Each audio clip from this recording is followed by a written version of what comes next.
Yeah, and like for this one particularly, I had some stuff from, even from as simple as to get an overview of like coltan and from even like Wikipedia to start with, and then going from there, I had from the Dalai Lama's official site of who finds him to be friendly. We were on the Atlantic, ABC News, the BBC, so we were looking at different perspectives of it for this one in particular. So yeah, there's a lot of good stuff out there, and I did look at stuff like I could have looked at.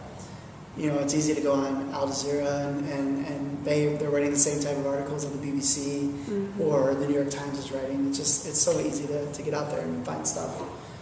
I think if you're going to be a teacher and you're going to be teaching, like I teach humanities or anyone teaching social studies, but then I think of there's so many ways in all the other classes for people to bring stuff in. Like if you're a teacher teaching any subject and you're not current on what's going on, we're talking about. I think we were talking about limes, limes going on, and I can't remember if it's Bolivia or Uruguay or whatever it was, but that has an effect on a lot of people's lives in a lot of different ways, and I think if you're not up on those things, you're not doing the kids a service, and I don't think you can bring in other areas to be able to incorporate in your classroom.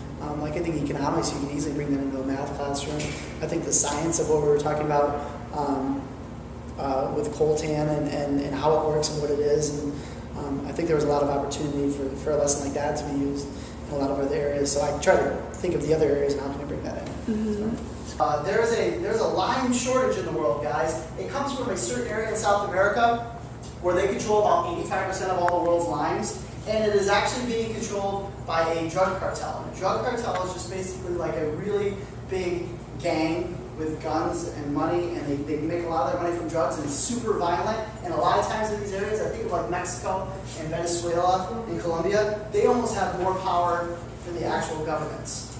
Okay? And there's an area in South America where, because the cartel has control of a majority of the world's limes, and if one of your parents works or owns a restaurant, ask them about it, the price of limes in the past 6 months have gone through the roof. I think for this one, the kids saw that there's a lot of situations like this going on now. Maybe not specifically something as crazy as, drug cartels taking over, but there are a lot of similar situations like this going on economically and with different people's cultures that I think just making them aware that it's there, it won't surprise them, or they won't be like, see something on YouTube because there's some big uproar on Twitter or something like that. They're actually like, well, yeah, obviously this stuff happens, but like just talking about it is one thing, but trying to do something with it, and hopefully just this awareness now, maybe as they move up the ladder, they'll want to be in, get degrees in certain things that can help out maybe down the line. So I think it's a big thing.